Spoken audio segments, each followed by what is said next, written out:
whatever happens in your life, you are responsible for your choices, your outcomes. That's one of those points that a lot of people aren't willing to grasp and hold on to. I want big things, but if I want big things, I can't be grateful. That shows I'm not being grateful for what I have. Gosh. Does that make sense? It does. And I think that's, people can overthink everything, right? I don't like the notion of fake it till you make it, because I think fake it till you make it sounds a lot like imposter syndrome to me. Because if you have to fake anything about yourself, are you really gaining authentic confidence? Welcome back to another episode of the Everyday Leader podcast. Today, we're excited to be joined by LaFon Gooch. She is the CEO of Best Branding Solutions, a 2-time best-selling author, an international TEDx speaker, and host of a top-ranked podcast called Grasp Confidence, where she equips leaders, authors, and entrepreneurs to amplify their impact with confidence-driven, gratitude-fueled strategies. We had a great conversation with her today. She shares her GRASP framework with us and talks about how gratitude can bring confidence. You're in for a good one today. Welcome to the Everyday Leader podcast. Leadership is a choice. Join me, Matt, and my co-hosts Drew and Tate each episode as we break down how to lead powerfully in your family, team, and organization. Welcome back to another episode of the Everyday Leader podcast. Today, Matt and I are super excited to have LaFon Gooch with us. I was recently on her podcast. It was a lot of fun. She's got a lot of great things. We were starting to get into some good stuff before we pressed record, and we said, hold on, let's press record before we get there. But Tara, welcome. Thanks for being with us today. Yeah, thanks, guys. I appreciate it.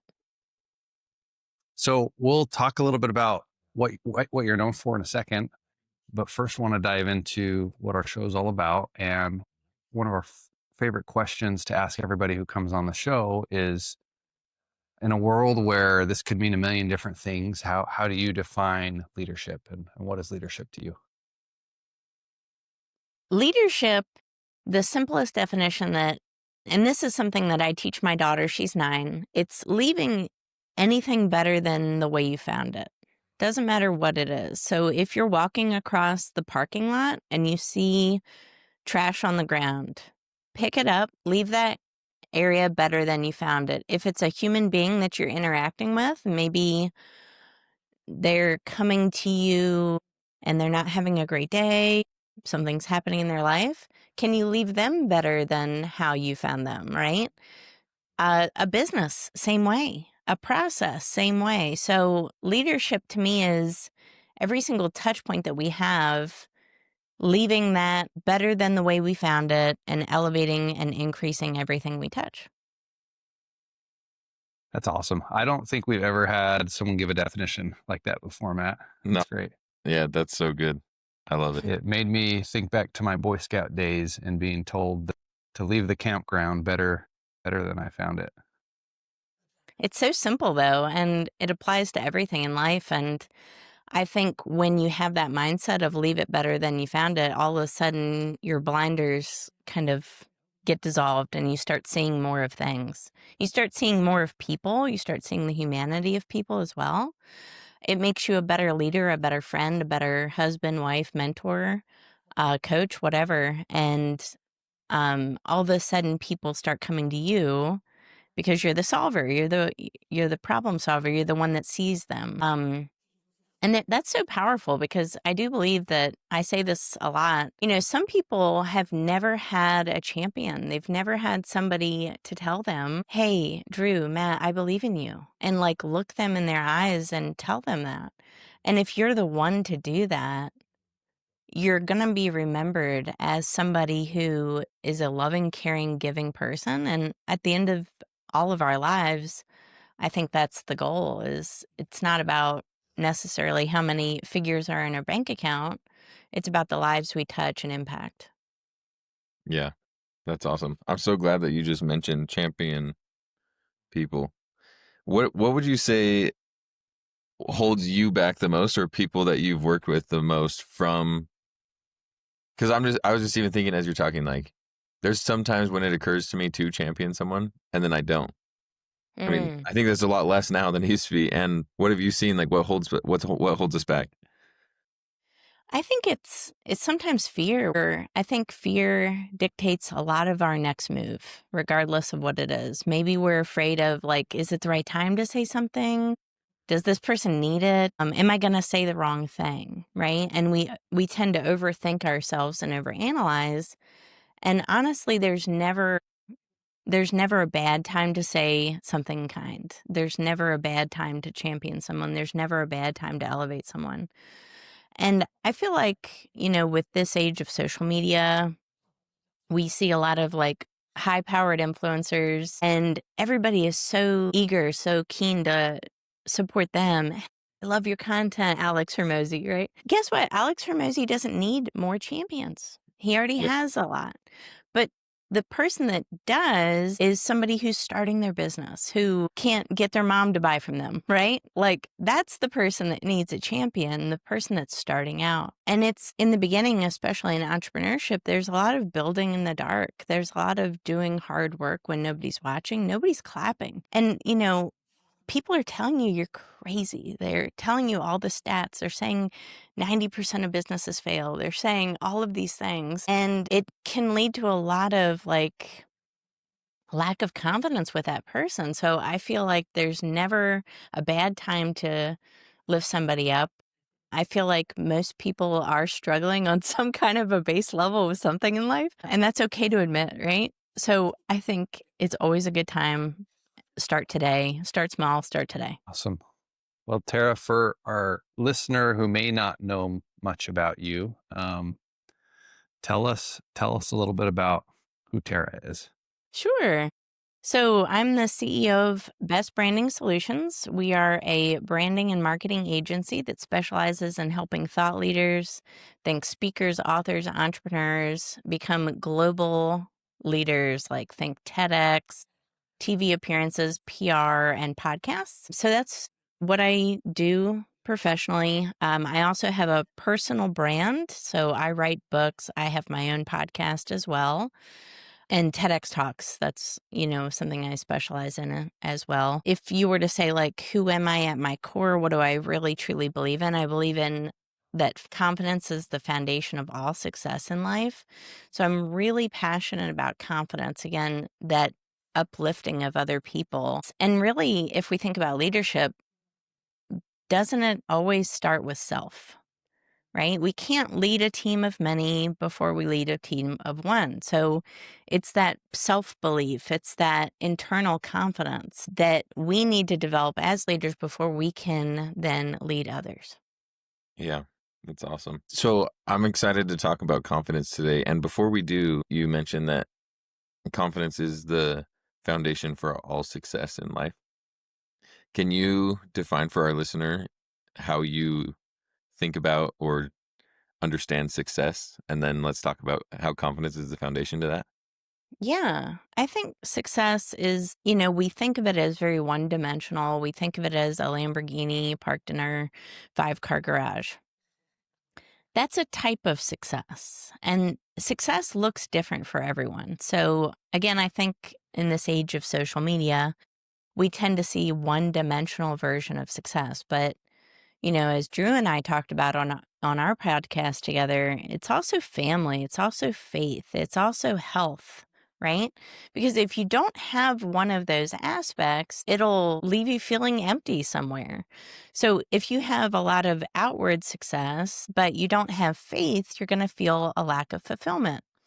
If you have faith and outward success, but you don't have physical health, well, what is it for? So you need that holistic approach for success. It's about having multi dimensions of it and not focusing solely on one single area. So physical health, mental health is a part of that, spiritual health, and financial health. And I believe that if we have those areas and focus on more of a holistic approach to success, we'll all be a lot happier, a lot more fulfilled.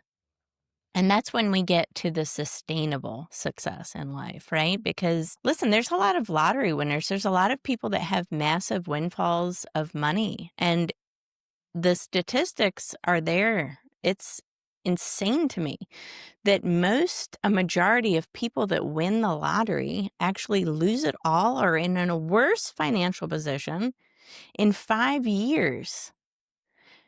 It's because they lack a capacity to hold it, right?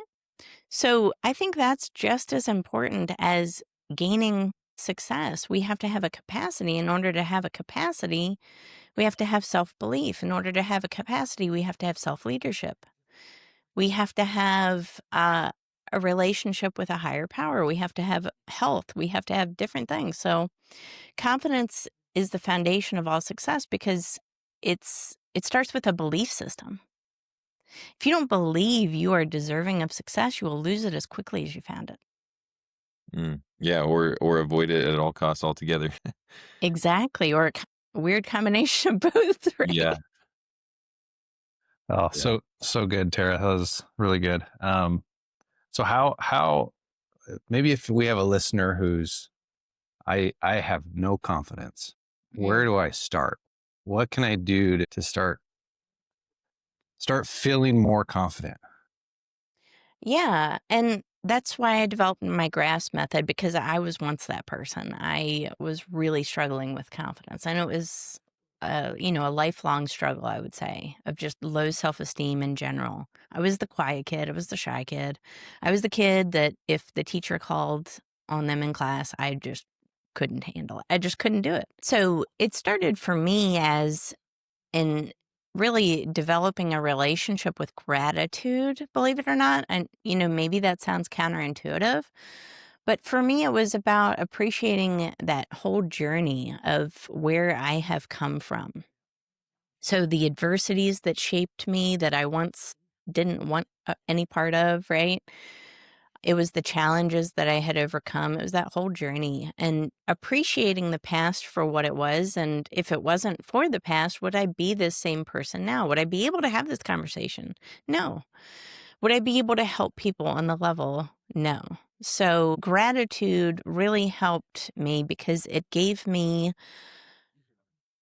that, and there's neuroscience to back this up, that neuroplasticity rewiring of my brain to where I could actually see opportunities, not as obstacles, but as opportunities. And once I started really developing a relationship with gratitude, I was grateful for my past. I was grateful for my present.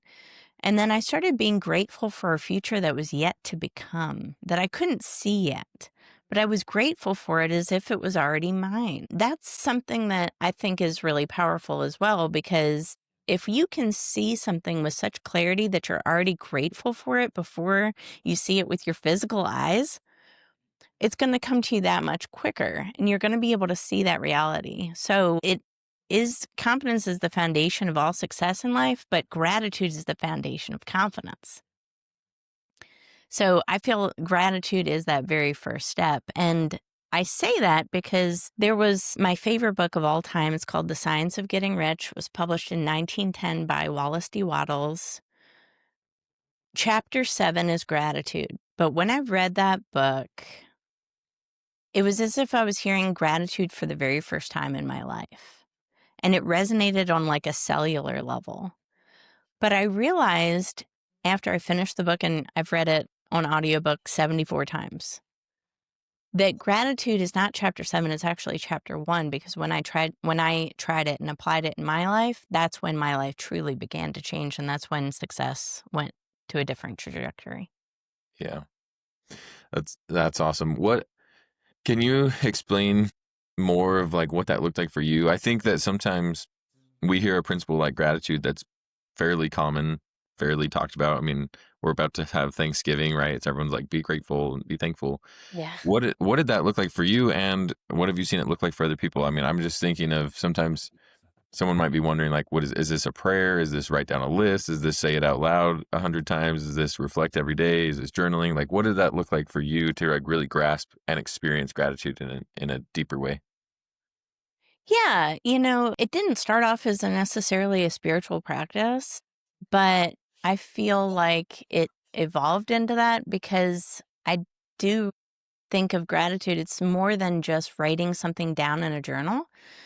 It's living it, it's in experiencing it. So after I wrote my first book, someone in the UK who has since become one of the biggest supporters of my work, he read my book and he's in like an engineer mindset. And he was like, gratitude? Are you kidding me? Okay. Well, he actually tried it to disprove me, which is my favorite story, right? And he was like, this sounds like fluff. And I remember him messaging me and saying, this sounds like fluff, but I'll try it. Over the course of 2.5 years, he has since written about 1,700 journal entries. And he said gratitude has changed his life, and now he looks for things to be grateful for.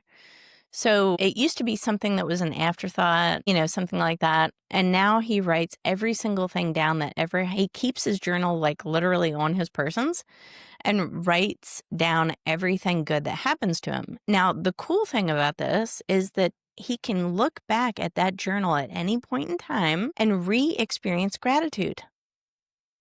That's the power of it. So it's not just being thankful and it's cute and it's a fleeting moment and yay, right? It's about taking that gratitude and transmuting it into future possibilities for yourself as well. And then sharing that with others and telling people, hey, this really changed my life. The side effects that he gained from that practice were increased confidence because he saw how many blessings were coming into his life. He realized how strong his relationships were with his family. It made their family stronger. He encouraged his family to start doing this. He encouraged his friends and his clients and people he worked with in business. So it actually has a resonating power that doesn't just impact that one person, it impacts others. And again, now he's teaching, so he's becoming a leader. It started with self, and now it's resonating outward. And he's teaching a principle that can help others. That's what it's all about, right? So it's such a cool thing. It can really change your life. I'm proof of it, but I have other proof as well. And it's amazing. I hate to like throw off the framework as you go through those, but I have one question that came to mind as you're saying all of that. I feel like I've noticed in myself and in a lot of others, especially those that are where faith is an important part of their life, almost this feeling that I'm trying to think how to articulate this, that I can't want more and be grateful, like that they're almost like you can't have both. And have you seen that or experienced that or have any ways to help someone who feels like, well, like I want big things, but if I want big things, I can't be grateful. That shows I'm not being grateful for what I Oh, have. gosh. Does that make sense?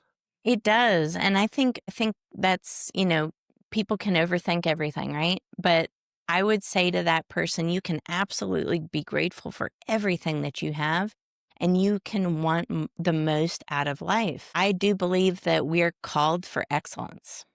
And we are created for excellence. And that means excellence in business. That means excellence in our personal life, excellence in all areas of our lives.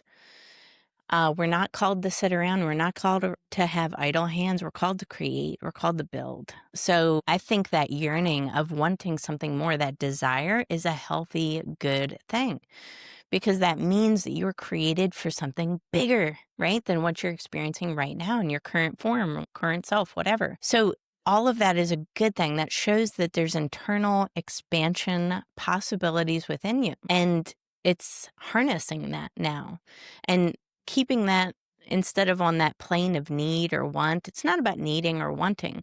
It's about having a desire for impact, having a desire to create, having a desire to build something bigger. And if you can do that and still be grateful for what you have, then even if you face a failure or loss in that journey of expansion, which you will, by the way, most likely, and that's okay, it's not going to burst your bubble. It's not going to lead to perpetual wallowing in misery and the loathsome victimhood, right? You're in this journey of success in life. I feel like failure is going to happen, but if you keep on that path, success eventually becomes inevitable. There's nothing that is going to prevent you from being successful if you keep persisting in the face of failure or in the face of any adversity. And that's part of the power of gratitude. I call it my ninja warrior mindset. Regardless of what happens to me, I know it's all for my good anyway. And I'm happy about it just as I'm happy about a victory or a sale or whatever, because I know that it's only clearing the way for something much bigger in life to come. And if we think about an analogy of, let's say, a boulder, a big giant boulder, huge, a small trickle of water on that boulder might not look a lot, right? But over the course of a lot of time, thousands of years, millions of years, whatever, it'll fracture that boulder in two. So it's all about being consistent and persistent and believing in yourself. Again, this is why confidence is so important. In the face of whatever adversity that you have in life, you be that drop of water on that boulder, and eventually nothing can stand in your way. It's not possible to fail and be ruthlessly persistent. It's not possible. I just don't believe it. So, and I just see that with my own self, that I have just become ruthlessly persistent and consistent. And regardless of what happens in life, I'm going to show up the next day. Not possible to fail if you're ruthlessly persistent. Well, what are the other steps of, I look like you're about to say something, Matt, but what are the other steps of grasp, Tara? So we've got gratitude is the first, and then that's about rewiring our brains to see possibilities, right? And then beyond that, we have to develop responsibility. So responsibility, R. It's about having a personal responsibility. Whatever happens in your life, you are responsible for your choices, your outcomes, the people you hang around with, your environment, your next move. You have to be personally responsible. And I think that's one of those points that a lot of people aren't willing to grasp and hold on to. We want to blame somebody else. We want to blame outer circumstances and things for our choices or outcomes. But when you take radical responsibility, that's when you truly develop self-leadership, right? So responsibility, huge key to that. And then after responsibility is A, GRA, it's action. There is no amount of thought that replaces any amount of action. And to quote the book, Science of Getting Rich, an ounce of doing is worth a pound of theorizing. There is no amount of thought that can replace any amount of action. There's no awards for thinking. You have to do. You have to put in the doing. It's a very powerful word, is do. So just do it. Nike slogan, do. Very powerful. And then beyond that, you also have GRAS, sight. There's a quote I use to describe this from Marion Wright Edelman. You can't be what you can't see. You have to see it. You have to visualize it in order to become it. You have to see what you want. You have to visualize it with a lot of clarity so that you can step into that person and embody that person that you want to become. And then beyond that is P, which is purpose. It's that North Star, that vision. You can't see purpose a lot of times if you're cloudy, if you don't have that clarity. So that's why you have to walk through these steps so that you can eventually see that North Star of why I was created in the first place. Why am I here? What is my calling in life? And how can I use this calling to impact other people and businesses and create opportunities? So purpose, I feel like so many of us are seeking that first, but the road to purpose, is kind of foggy at first. You can't always see it, right? So it sometimes takes some driving time in order to get past the fog so you can see that North Star. And once you align with your purpose, you'll find that success comes naturally because the road to purpose is actually very narrow. It's very narrow. And once you get on that very narrow road, you see that, again, those opportunities start being attracted to you because you're aligned with your calling. It's very powerful. It's awesome. I love your use of the word create, right? Saying like we're meant to create. I'm big on that. And I also love the relationship between creating in general and confidence. I find that when I'm creating, my confidence goes up, and vice versa. I usually create when I'm feeling confident. Yeah. How do you see like value creation or creation in general and confidence interacting in your work? I think we're all called to create. We're all called to build something. And it looks different for everybody. It's not a one size fits all approach, but I do believe in a lot of bringing a lot of value to the table, right? When you bring a lot of value and genuinely change people's lives, be that transformational person and leader, the confidence comes as a natural byproduct of the value you create for others because you'll start getting testimonies, you'll start getting case studies, and people are going to start referring you to other people. And it's a snowball effect that spreads your name for yourself. So it's all about creating a massive amount of value. But in order to do that, you have to be obsessed. You have to be obsessed with creating an experience. You have to be obsessed with creating change. You have to be obsessed with solving problems. I think a lot of people in business are obsessed with their competitors Mm. and Mm. not with their customers and not with the problems they're solving. I don't really care what my competitors are doing. It's irrelevant to me. What I care about is being obsessed with being the best provider I can possibly be for my clients and giving them the best delivery of service that I can possibly give. And if I do that, again, on a consistent basis, time and time again, the competition is irrelevant. And I think anybody that's a business owner, entrepreneur, can benefit from hearing that. It's about being less obsessed with the competition and more obsessed with the results you provide. Yeah, that's it's so simple and not easy for the most part. It's I awesome. didn't say it was easy. Yeah, yeah. No, I know. It's so good though. Like it is so simple, right? It's just it, and the way you're articulating it is so good. Well, a good example of that, and this is might take us a little off topic, but Matt and I have been talking a lot about the Savannah Bananas lately. I The love that funky team. baseball team that does everything weird, and they are obsessed with the experience their fans Yeah. have. They could care less about how other people are doing baseball. I forgot how you said it. In some ways they make baseball an abomination, Matt, but Yeah, but the absolutely. experience It's for well, he even says in his fans. talks, he's like, "We're not for the baseball traditionalists or the baseball purists," and I feel like I'm in that camp. So like, I don't love the Savannah Bananas baseball. I love everything about what Jesse Cole is doing though, and how he's doing it. It's really remarkable and inspiring. You love the brand because it creates Yeah. an experience, right?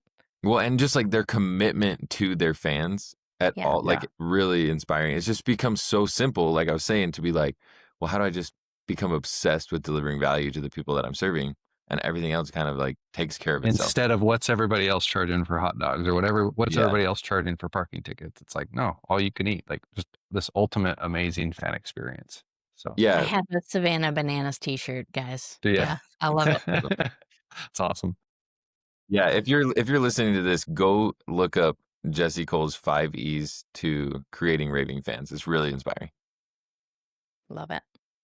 Well, Tara, I've got a question that will probably change topics a little bit. What do you see, especially with the work that you do, the relationship between the ability to speak or talk to people or get up on a TEDx stage as you've done and you help others do, and the ability to like actually lead or be a leader? Like, is that a necessity? Do I have to be able to get up on stages? And what's the correlation between leadership, the ability to speak? Love to hear your thoughts on that. Yeah, I think speaking is powerful. It builds your personal brand. We know that people buy from other people. Nobody buys from faceless corporations anymore, right? People love other people. We're curious. We want to know what other people are doing.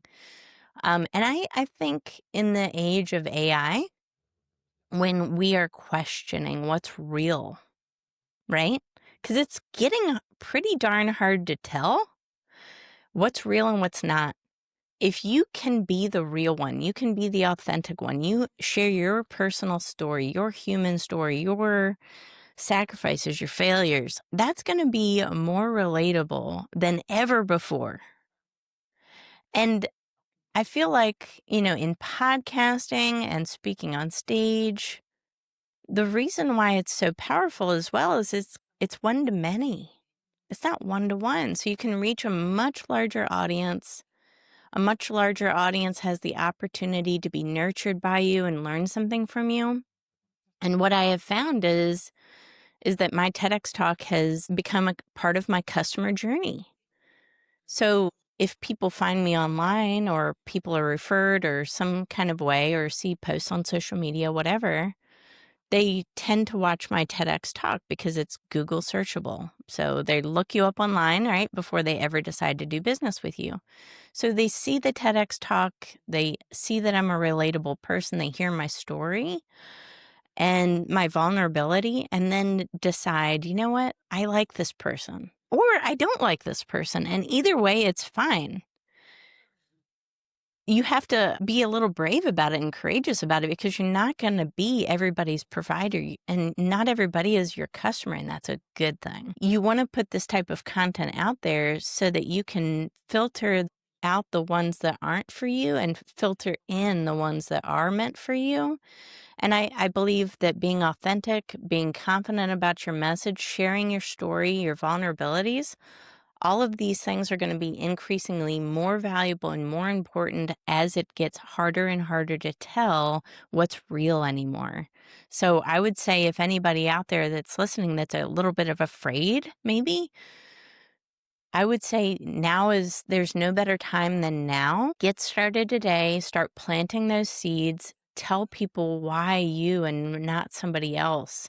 I feel like it's a great service when we can guide people to the right, correct solution with love.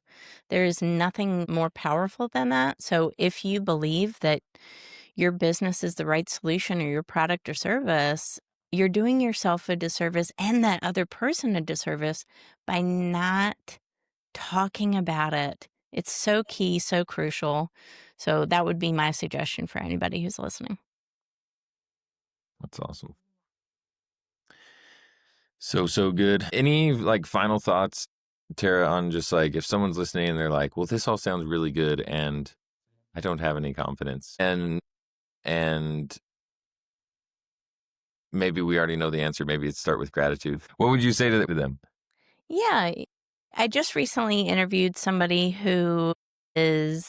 she's a world confidence expert. She is the CEO of the American Confidence Institute. She's also partnered with It Cosmetics as their confidence ambassador. She educates them. She's an educator at MIT on this subject. And what she said in our interview was the best way to gain confidence is to give it away. That might sound counterintuitive, right? But one thing that I did when I started off, when I didn't have confidence, was I started looking for ways to give to others. Whether it was me looking at somebody's profile and saying, I wonder if I could help them with their content. They're just missing this one little piece. I think if I just reached out and out of kindness and love and just helped this person, I bet it would really take their business to the next level. All of a sudden, the little acts of giving started leading to more gratitude because I was changing people's lives or helping people get jobs or increasing their businesses or helping them land talks or podcasts or whatever. So one act of giving can lead to a lot of acts of personal feelings of gratitude. And then you start doing this more and more and more. All of a sudden, you become confident because let's face it, you have skills that you take for granted, Matt and Drew. I promise. You do. We all do. And they're skills, they're natural abilities that are natural for you, but really complicated for somebody else, that are really hard for somebody else. So other people struggle with. And if you start giving those away, you start to see the reception of more good things come in your life. And I think that is really powerful in an age, in a world where it's all about what can I get from someone. I think one of the most beautiful things we can do when we wake up every day is think, who do I get to give to today? And if you switch that mindset, confidence comes, gratitude comes, and all other things fall in place. Yeah, and that's completely free. That's what I love about that. It's free to So go give people stuff or give value, create value. That's create value. Yeah, absolutely. amazing. I feel like anyone and everyone can do that, what you just said. Like, I believe anyone can actually do anything. And sometimes there's like these internal blockages, limiting beliefs. And I feel like what you just said, anyone that's listening right now can say, yes, I can do that today without waiting for anyone or anything. I will give you an example that happened today. So I'm friends with somebody. He has one of the best networks on the planet. And I had him on my podcast and I gave more to him. So I had him on my show, gave more. I introduced him to a bunch of my friends who have podcasts. Today, he introduced me to somebody who is the co-creator of Chicken Soup for the Soul. That's 500 million copies sold globally. It's one of the most, if not the most, successful books ever sold, secular books that have ever been sold. That happened because I gave. I didn't try to get. And because I gave so much value in excess, the return I got was also excess. And neither of us had to work for it. That's the beautiful thing. Yeah, that's awesome. I've got one last question about all this idea of confidence, and I'm curious your thoughts. I love confidence. I love the idea of it. I love helping people find that. And I heard somebody say recently, which I'd never thought about it this way, and so curious your take because you talk about confidence so much. They described confidence actually as a symptom. That confidence is a symptom and a result of. He defines it as like just or describes it as just being comfortable. But I thought that was an interesting way to look at confidence, that like a lot of times people think confidence is shaking the hand firmly and looking people in the eye and Right. being able to get up on stage, when he says the reality is that's the symptom of being comfortable or of other work or other foundations that then manifest itself through confidence. Curious how you've seen that and what you'd agree, disagree. Yeah. What your take would be on that. I definitely agree with that. Confidence, again, we seek success, but success is the byproduct of adding value. So it's not success alone for the sake of wealth. It is the byproduct of an action, which is adding value. And again, that giving, right? That giving attitude and mindset. Confidence is something similar. It's the byproduct. So I don't like the notion of fake it till you make it, because I think fake it till you make it sounds a lot like imposter syndrome to me. Because if you have to fake anything about yourself, are you really gaining authentic confidence? I think the answer is no. I don't think it's authentic. It's literally says the word fake in there, right? I mean, how could it be authentic? It's not authentic. So what the advice we're giving people is to fake something about themselves and expect them to be confident? That's crazy. My advice is to be authentically you, right? And if you're authentically you, you're going to be comfortable. So we see how each of us are comfortable right now. Each of us have relaxed body languages. We're all engaged in the conversation. We're all confident, but we're comfortable. Drew, you and I talked about this on our podcast as well, that you want to be the comfortable one in the conversation, right? So if you're engaged with a client, with a prospect, you want to set them at ease. And the only way you can set them at ease is if your body language, your posture, your tonality is comfortable and sets that other person at ease. And all of a sudden, guards get dropped, right? All of a sudden, confidence increases because you don't have resistance from that other person. And I think confidence is absolutely the byproduct of that. It's the byproduct of being genuinely you. It's the byproduct of showing up with authenticity. Again, the hard part is this world, the way it is right now, it's not a very authentic world. We're shown a world of highlight reels. We're shown a world of the showcase pictures, the trophies. We're not shown a world of the reality of crying in the shower. Sometimes that is really the case, right? I think all of this, when you start sharing your story and start stepping out with authenticity, leads to confidence because you start to find your tribe and start to associate with people who relate to your story. And I think it's just so powerful. It's that interesting kind of combination of don't look for it as, like something that happens in a handshake or a body posture necessarily. All of that will happen and occur as a byproduct, right? So I think that's totally key. Right on. No, I love that. And I think people are yearning for that. I just was thinking how, like, when you go to a networking event, you want to be this person that's social and all over the room. And was as you were talking, I thought of one of my best friends. We met in college at an event, and we had known each other through playing sports in high school, but we were both new to college.